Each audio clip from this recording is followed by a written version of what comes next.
One of the names who struggled quite a bit, I don't think we're dropping him, but man, Spencer Strider just destroyed by the Mets.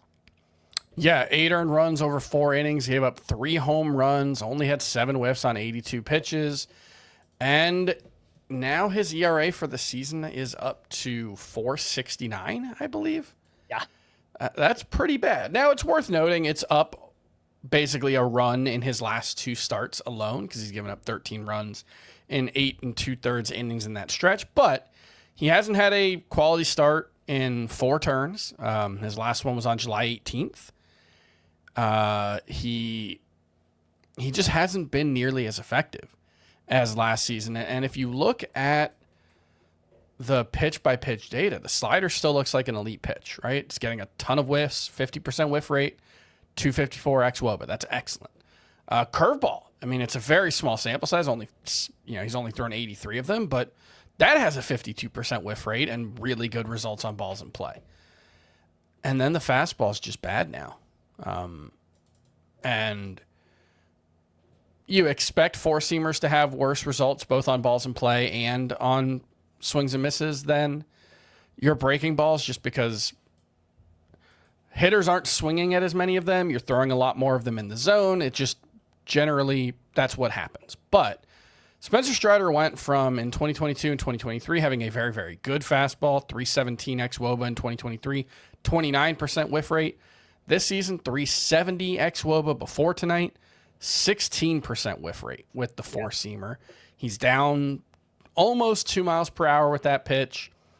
The stuff plus has gone from clearly above average to clearly below average on the 4-seamer. The location has gone from slightly above average to slightly below average. Command was never Spencer Strider's strong suit. He got away with, iffy command because his stuff was so good. And now the stuff isn't quite as good and the command hasn't been there. So it's exactly what you would think for a guy whose strikeout rate has gone from elite to very good. And his quality of contact allowed has gone from, always kind of being an issue to now being a real issue. And so I don't know. I like you said, with Spencer Strider, I don't think there's any way I could drop him. We have seen a couple of ace outcomes from him this season. I think an 11 strikeout start and a 13 strikeout start.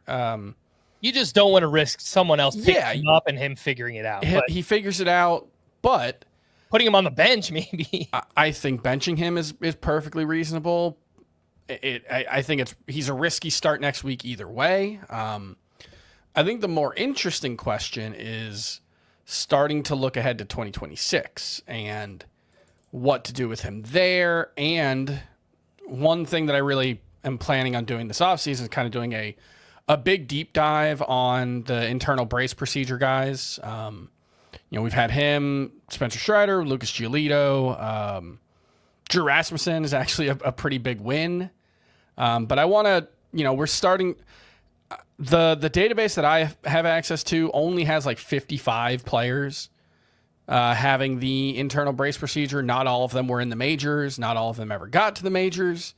So we're still dealing with really small sample sizes. But anecdotally, it sure doesn't feel like the internal brace procedure guys are coming back quite as good as the Tommy John guys. They're coming back quicker, and that's a trade-off that may be worthwhile. But yeah, it's I don't know. We kind of, this time a year ago, we were talking about, hey, Spencer Strider had the internal brace procedure, not Tommy John.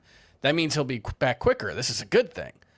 Now I'm not so sure. Again, we're dealing with small sample size. Spencer Strider is kind of the only guy who's like an ace and at the peak of their career to have this procedure. Like Brian Wu had it in college. Lucas Giolito was 28, but had been having a couple of bad seasons before his injuries. So Drew Rasmussen, it was his 3rd elbow surgery. So I don't know how much useful data we're going to have from this. And, we'll get more in the coming seasons as well. But I do think you kind of do have to look at the internal brace procedure guys with a little bit of a side eye. And, then you've got Shohei Ohtani, who's looked awesome. He also had, 6 extra months of recovery time before coming back.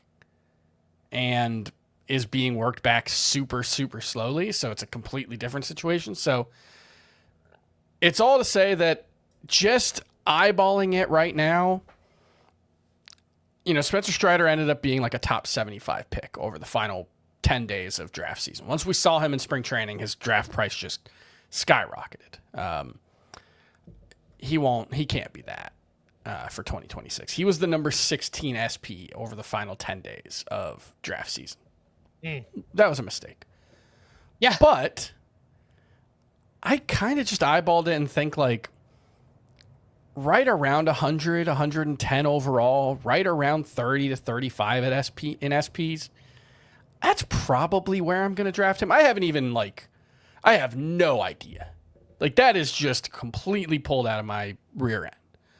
But I don't know if I'd want to let him fall too much further than that, just because, like, we'll have a normal off season. Maybe he can, tweak the pitch mix.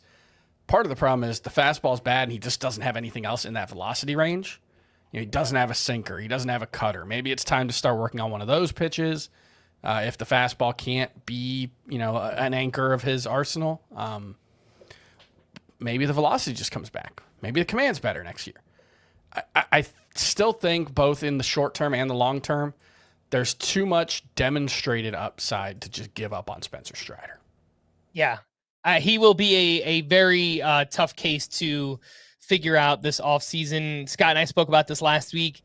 The IVB on that fastball is also down a couple inches from years ago when it was much more effective. So it's either he has to figure out a way for that fastball to become more effective again, or like you said, either throw that pitch a lot less. Like now he throws it 50% of the time. Yeah. Maybe it's okay. Now he's throwing that pitch 30% of the time and just throwing more sliders and curves and maybe develops a changeup or something. But this iteration of Spencer Strider, it's not working. I'm not so sure that it's going to work. So he definitely has to figure some things out there.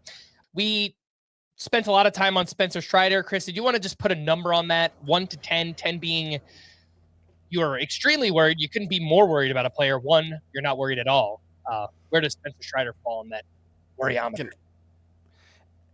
Well, like a 10 if you were hoping he was going to be an ace this year, but I think we've moved past that. So it's like a 7 overall. Like I said, I'm not dropping him, but I don't have a ton of confidence that he's going to be good.